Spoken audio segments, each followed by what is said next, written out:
what's called the cipher in Pakistan, the alleged leaked diplomatic cable from the embassy here. It is not accurate. But it is not the U.S. saying that Prime Minister Khan, then Prime Minister Khan, should leave office. Is that correct? Close-ish. I cannot speak to the veracity. Close-ish. Then I'll explain. At no point does it accuse the United States government or me personally of taking steps against Imran Khan. We then have the vote tabulation system, and they have banned the symbol of the PTI. Then they banned the batsman. I mean, there have been flaws in other Pakistani elections, but this is perhaps the greatest flaw. And we're told, and the Pakistani ambassadors told me, well, this is just the ordinary working of the Pakistani judicial system.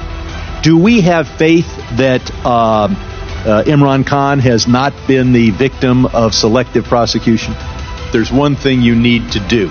The American ambassador needs to visit Imran Khan in prison and make sure that he lives to tell the tale of how he was wrongfully imprisoned through selective prosecution. I yield back. The voters have displayed their commitment to participating in the process, despite allegations of fraud and interference in the recent election. The people of Pakistan showed up to vote in unprecedented numbers, which is very positive.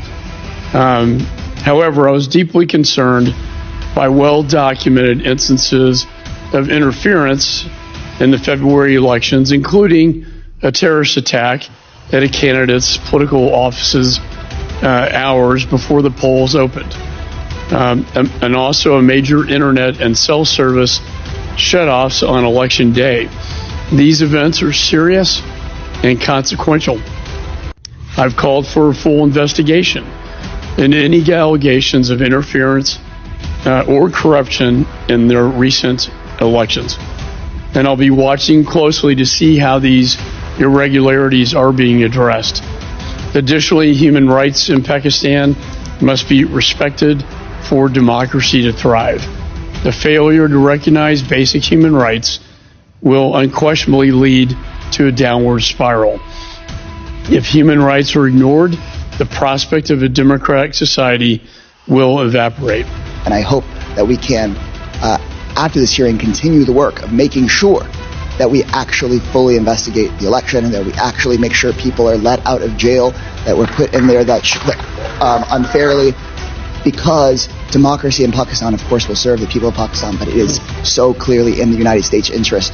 I started out on this seeing the failures we had in Latin America of prioritizing military relationships over democratic relationships, and it never served us there, and it won't serve us in Pakistan very well. So thank you so much. Do you believe that the recent election was free and fair?